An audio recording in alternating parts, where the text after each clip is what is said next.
Hello, professor and class. My name is Sarah, and I'm going to be performing 3 different reactions today. Well, drawing them out, showing you illustrations of them. So first off, we have our well plate, and just for one of the reactions, I use one well plate, and I have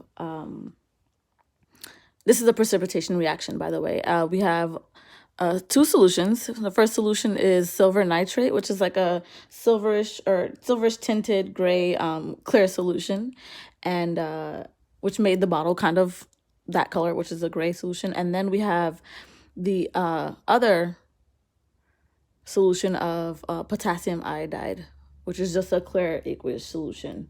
So after we mix those both, we add both of those solutions to one well plate, we come up with this solid and aqueous reaction. So the solid is a precipitate, and it's white, and you can see where these little kind of white blobs are.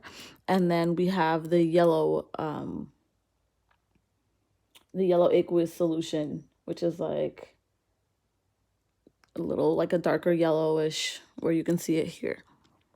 Okay, so the molecular equation now for this, you see the AgNO3 plus Ki, and then we balance it out, which is, well, they're both aqueous solutions, by the way.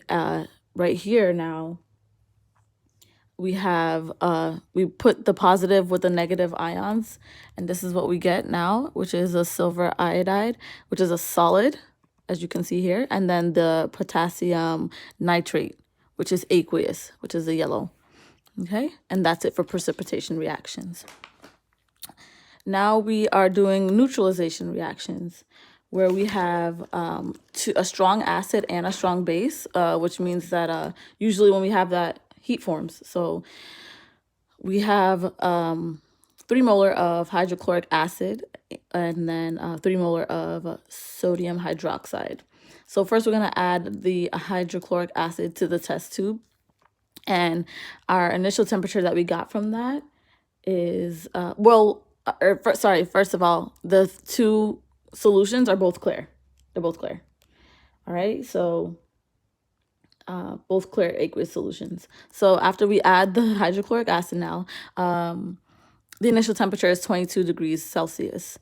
And then after we add the sodium hydroxide to the test tube, to the same test tube, the increase is 34.9 degrees Celsius, the new temperature. So to get the final temperature, we just, subtract the new temperature from the old one, and we get 12.9 degrees Celsius. And that's considered an exothermic reaction because of the increase. For the molecular equation now for it, it's the hydrochloric acid, which is aqueous, and then sodium hydroxide, which is also aqueous. We balance it all out, which is already is, and right here, positive with ions with negative ions, and we get sodium chloride, which is aqueous, and then water, which is just a liquid. Now, our last but not least, we have redox reactions, and here we're testing this reaction. We use 0.2 molar of copper sulfate. And as you can see, the copper sulfate is a light blue aqueous solution.